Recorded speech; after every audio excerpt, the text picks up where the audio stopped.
Hello guys, welcome to my channel anime বিশ্লেষণ। So এই ভিডিওতে আমি স্পাইডার নয়ের ট্রেলারের রিভিউ করব।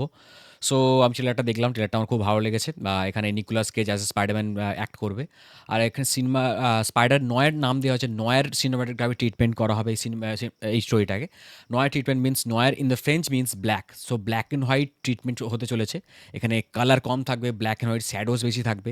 Like 90s, 40s, 50s American drama, crime drama যেরকমভাবে ট্রিটমেন্ট করা হতো ব্ল্যাক অ্যান্ড হোয়াইটে, সেই স্টাইলটা এখানে ইউজ করা হবে।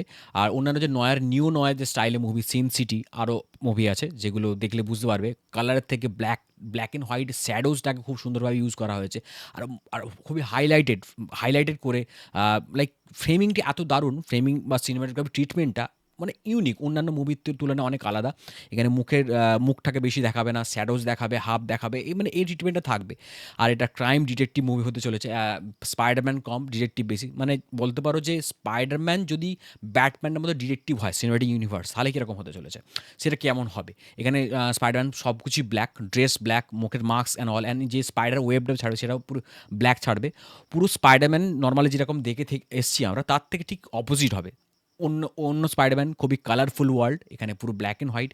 সে খুব ফানি, এ হচ্ছে ফানি নয়, মানে ডিপ্রেসড ইনসাইড, মানে নিজে থেকেই সার্ভাইভ করছে কোনোভাবে বলতে পারো। আর কথা কম বলবে, কথা বলার টেম্পো মানে সাইকো লাইক বিহেভিয়ার। আর নিজে মেন্টাল ডিসঅর্ডারে ভুগছে বলে মনে হবে। আর পুরোপুরি ডিটেকটিভ হতে চলেছে। ইভেন তুমি দেখতে পাবে বি রাইলি প্রাইভেট ডিটেকটিভ বলে লেখা থাকবে, একটা উইন্ডোতে দাঁড়িয়ে থাকবে নিকোলাস কেজ। সো এখানে একটা ফটোগ্রাফারের অ্যাসিস্ট্যান্ট হয়ে কাজ করবে, যেটা কমিক বুকে ছিল। কমিক বুকে কিন্তু পিটার পার্কারের নাম ছিল, বি রাইলি নাম হয়নি। বাট এটা যেহেতু অ্যামাজন প্রাইম আলাদাভাবে বানাচ্ছে, তো প্রপার পুরোপুরি রাইট দেয়নি অ্যাজ এ পিটার পার্কার নাম ইউজ করার জন্য, মেবি ওটাকে আলাদা রাখতে চেয়েছে। বাট সবাই জানে এটা স্পাইডারম্যান একটা ভেরিয়েন্ট, অন্য ইউনিভার্সে হতে পারে। আর 1930s টাইমে আমেরিকাতে এটা স্পাইডারম্যান এখানে ডিটেকটিভ অ্যাজ এ প্লে করবে। ওখানে ক্রাইম, জাস্টিস পাওয়াটা খুব দুষ্কর। এখানে স্পাইডারম্যান হেল্প করবে জাস্টিস পাওয়ানোর জন্য, অ্যাজ এ ডিটেকটিভ হয়েও আর স্পাইডারম্যান হয়েও।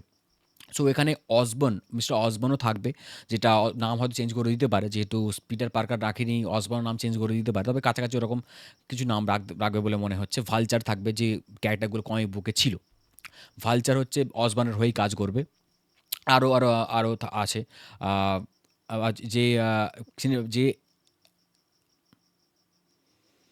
যে ফটোগ্রাফার বেন ইউরিক ছিল বা কমিক বুকে, বেন ইউরিকের অ্যাসিস্ট্যান্ট হয়ে পিটার পার্কার কাজ করবে। যেখানে অবশ্যই এই ইউনিভার্সেও পিটার পার্কারের আঙ্কেল যে মারা যাবে, আঙ্কেল বেন, সে এই ইউনিভার্সের কমিক বুক অনুযায়ী হচ্ছে মিস্টার অসবর্নের লোকই আঙ্কেল বেনকে মারবে কোনো একটা কিছুর জন্য। নর্মাল অ্যাক্সিডেন্ট হবে না, যেরকম অন্য জায়গায় দেখে থাকি আমরা।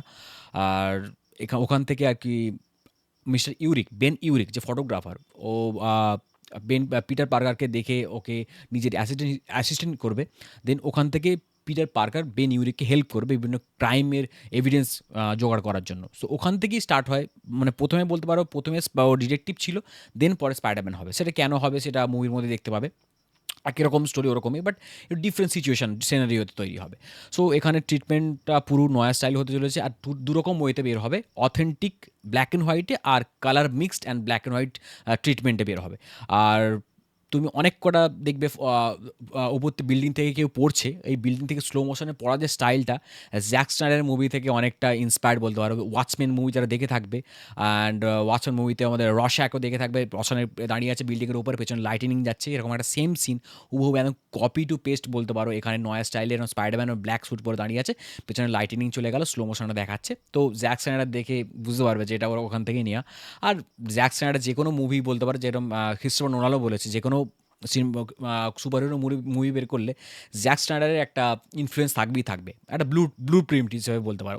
বিশাল দারুণ দারুণ একটা স্ট্যান্ডার্ড দিয়ে গেছে উনি। সো মুভিটা অন্যান্য স্পাইডার মুভি থেকে খুবই আলাদা হতে চলেছে, and I am excited about it. And 8টা এপিসোড বেরোবে, আর 8টা এপিসোডই একসাথেই বেরোবে প্রাইম ভিডিওতে। সো তোমাদের কেমন লাগলো ট্রেলারটা অবশ্যই জানিও। আর নয়া স্টাইলে অন্যান্য মুভি যদি না দেখে থাকো, দেখতে পারো সিন সিটি, অ্যান্ড আরও অনেক কিছু মুভি আছে, গুগল করে জেনে যাবে নয়া স্টাইলে মুভি, দেখে বুঝতে পারবে নয়া স্টাইলটা কেমন। So thank you for watching, bye by.